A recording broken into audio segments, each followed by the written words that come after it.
যিসকল কেণ্ডিডেটছ গুৱাহাটী বিশ্ববিদ্যালয়ৰ অধীনত under graduate BA BCom BSc 5th semester ইতিমধ্যে তোমালোকৰ ফাইনেল পৰীক্ষাৰ ৰিজাল্ট গুৱাহাটী বিশ্ববিদ্যালয়ৰ ফালৰ পৰা পাব্লিছ কৰা হৈছে। কিন্তু ইয়াত বহু কেণ্ডিডেটছৰ ৰিজাল্ট এবচেণ্ট আৰু এৰিয়াৰ আহিছে। যিসকল কেণ্ডিডেটছৰ ৰিজাল্ট এবচেণ্ট আৰু এৰিয়াৰ আহিছে আৰু পৰীক্ষাত কম নম্বৰ আহিছে, যদি তোমালোকে ভাবা যে পৰীক্ষাত কম নম্বৰ আহিছে বা গ্ৰেড শ্বীটত পইণ্ট কমকৈ আহিছে, তোমালোকে যদি ভাবা ৰিইভেলুৱেশ্যন কৰিবা, এতিয়া তোমালোকে ৰিইভেলুৱেশ্যন কৰিব পাৰিবা। গুৱাহাটী বিশ্ববিদ্যালয়ৰ ফালৰ পৰা ৰিইভেলুৱেশ্যনৰ পৰ্টেল মুকলি কৰি দিছে।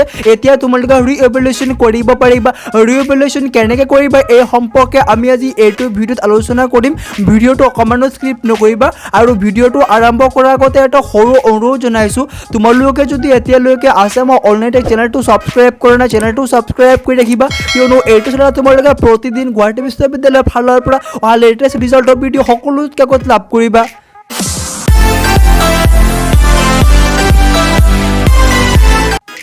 যিসকল কেণ্ডিডেটছ গুৱাহাটী বিশ্ববিদ্যালয়ৰ অধীনত under graduate BA BCom BSc 5th semester ইতিমধ্যে তোমালোকৰ ফাইনেল পৰীক্ষাৰ ৰিজাল্ট গুৱাহাটী বিশ্ববিদ্যালয়ৰ ফালৰ পৰা পাব্লিছ কৰা হৈছে। কিন্তু ইয়াত বহু কেণ্ডিডেটছৰ ৰিজাল্ট এবচেণ্ট আৰু এৰিয়াৰ আহিছে। যিসকল কেণ্ডিডেটছৰ ৰিজাল্ট এবচেণ্ট আহিছে, এতিয়া তোমালোকে কি কৰিব লাগিব? যিসকল কেণ্ডিডেটছৰ ৰিজাল্ট এবচেণ্ট আহিছে, তোমালোকে যোনটো কলেজত পঢ়া সেইটো কলেজৰ যোগেদি অনলাইন এপ্লাই কৰিব লাগিব। অৰ্থাৎ যিসকল কেণ্ডিডেটছৰ গ্ৰেড শ্বীটত এবচেণ্ট আহিছে, এতিয়া তোমালোকে যোনটো কলেজত পঢ়া সেইটো কলেজত তোমালোকে গ্ৰেড শ্বীট ছাবমিট কৰিব লাগিব আৰু এটা এপ্লিকেশ্যন দিব লাগিব আৰু কলেজৰ যোগেদি অনলাইন এপ্লাই কৰিব লাগিব। যিসকল কেণ্ডিডেটছৰ ৰিজাল্ট এবচেণ্ট আহিছে, তোমালোকে কলেজৰ যোগেদি অনলাইন এপ্লাই কেনেকৈ কৰিবা, ইয়াৰ already A to Z video' বনোৱা আছে, ডেছক্ৰিপশ্যন বক্সত লিংক পাবা, ইয়াৰ পৰা অনলাইন আবেদন কৰি ল'বা।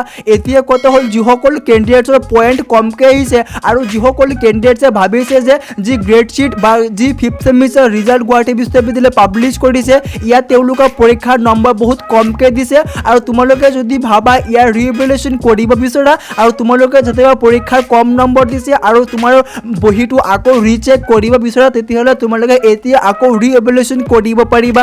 ৰিইভেলুৱেশ্যন কেনেকৈ কৰিবা? ৰিইভেলুৱেশ্যন কৰিবলৈ প্ৰথমতে আহিব লাগিব গুৱাহাটী বিশ্ববিদ্যালয়ৰ যি অফিচিয়েল ৱেবছাইট আছে GU পৰ্টেল, এই GU পৰ্টেলৰ অফিচিয়েল লিংক ভিডিঅ' ডেছক্ৰিপশ্যন বক্সত দিয়া থাকিব, ইয়াৰ পৰা ভিজিট কৰিব পাৰিবা। প্ৰথমতে গুৱাহাটী বিশ্ববিদ্যালয়ৰ অফিচিয়েল ৱেবছাইট GU পৰ্টেলত ভিজিট কৰিবা। তোমালোকে ৰিইভেলুৱেশ্যন পৰ্টেল দেখা পাইছা, এই ৰিইভেলুৱেশ্যন পৰ্টেলত ক্লিক কৰিবা। যিসকল কেণ্ডিডেটে ৰিইভেলুৱেশ্যন কৰিব বিচাৰে, তোমালোকে এটা ইম্পৰ্টেণ্ট আপডেটছ দিব বিচাৰোঁ। ইয়াত গুৱাহাটী বিশ্ববিদ্যালয়ে উল্লেখ কৰিছে reevaluation form will be open for 15 days from the result declared. ইয়াত গুৱাহাটী বিশ্ববিদ্যালয়ে উল্লেখ কৰি দিছে তোমালোকৰ ৰিজাল্ট ডিক্লেয়াৰ কৰাৰ পৰা 15 days লৈকে তোমালোকৰ ৰিইভেলুৱেশ্যন কৰিব পাৰিবা। অৰ্থাৎ 15 দিন সময় দিয়া হয়, এই 15 দিন সময়ৰ ভিতৰত তোমালোকে ৰিইভেলুৱেশ্যন কৰিব লাগিব। তোমালোকৰ ৰিজাল্ট যেতিয়া গুৱাহাটী বিশ্ববিদ্যালয়ে আপলোড কৰে পৰ্টেলত, আপলোড কৰাৰ পৰা 15 দিন সময় দিয়া থাকে, এই 15 দিন সময়লৈকে তোমালোকে ৰিইভেলুৱেশ্যন কৰিব পাৰিবা। ৰিইভেলুৱেশ্যন কৰিবলৈ প্ৰথমতে GU পৰ্টেলত ভিজিট কৰিব লাগিব। তোমালোকে ৰিইভেলুৱেশ্যন পৰ্টেল দেখা পাইছে, এই ৰিইভেলুৱেশ্যন পৰ্টেলত ক্লিক কৰিবা। ৰিইভেলুৱেশ্যন পৰ্টেলত ক্লিক কৰি দিয়াৰ লগে লগে আৰু এটা উইণ্ড' খোল খাব। ইয়াত তোমালোকে এক্সাম ৰোল নাম্বাৰ এণ্টাৰ কৰিব লাগিব আৰু তোমালোকৰ ডেট অফ বাৰ্থ এণ্টাৰ কৰিব লাগিব। অৰ্থাৎ তোমালোকৰ 5th ছেমিষ্টাৰৰ এডমিট কাৰ্ডত যি ৰোল নাম্বাৰ আছে, এই ৰোল নাম্বাৰ তোমালোকে ইয়াত এণ্টাৰ কৰিব লাগিব আৰু ডেট অফ বাৰ্থ এণ্টাৰ কৰিব লাগিব আৰু এণ্টাৰ কেপচা, এই তিনিটা বস্তু এণ্টাৰ কৰি কণ্টিনিউ বটনত ক্লিক কৰিবা। কণ্টিনিউ বটনত ক্লিক কৰি দিয়াৰ লগে লগে ৰিইভেলুৱেশ্যন পৰ্টেলত ভিজিট কৰিবা। পৰ্টেলত ভিজিট কৰি এনেকুৱা এটা পৰ্টেল দেখা পোৱা, তোমালোকে যোনটো পেপাৰত ৰিইভেলুৱেশ্যন কৰিব বিচাৰা সেইটো পেপাৰ প্ৰথমতে চিলেক্ট কৰিব লাগিব। আৰু এটা তোমালোকে অপশ্যন দিয়া আছে ফটোকপি, ৰিইভেলুৱেশ্যন উইদাউট ফটোকপি আৰু ৰিইভেলুৱেশ্যন উইথ ফটোকপি। তোমালোকে যোনটো অপশ্যনত ৰিইভেলুৱেশ্যন কৰিব বিচাৰা সেইটো অপশ্যনত তোমালোকে ৰিইভেলুৱেশ্যন কৰিব পাৰিবা। আৰু প্ৰথমতে ক'ব বিচাৰোঁ তোমালোকে যোনটো অপশ্যনত ক্লিক কৰিবা ৰিইভেলুৱেশ্যন উইদাউট ফটোকপি আৰু ৰিইভেলুৱেশ্যন উইথ ফটোকপি, এই তিনিটা অপশ্যনৰ বেলেগ বেলেগ পে'মেণ্ট প্ৰচেছ হ'ব। তো তোমালোকে যোনটো পেপাৰত ৰিইভেলুৱেশ্যন কৰিব বিচাৰা সেইটো পেপাৰ প্ৰথমতে চিলেক্ট কৰিবা।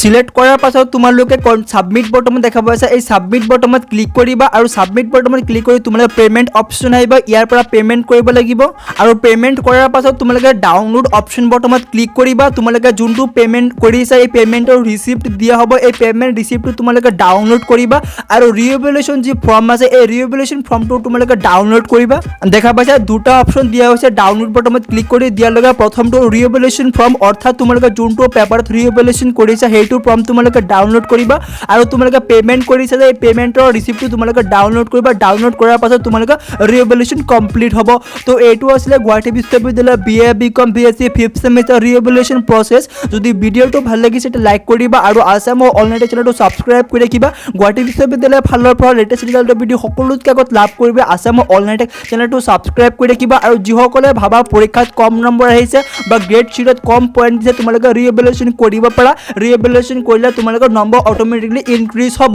তো এইটো আছিল সৰু এটা ইনফৰমেশ্যন চেনেলটো সাবস্ক্ৰাইব কৰি ৰাখিবা আজিলৈকে এইখিনিতে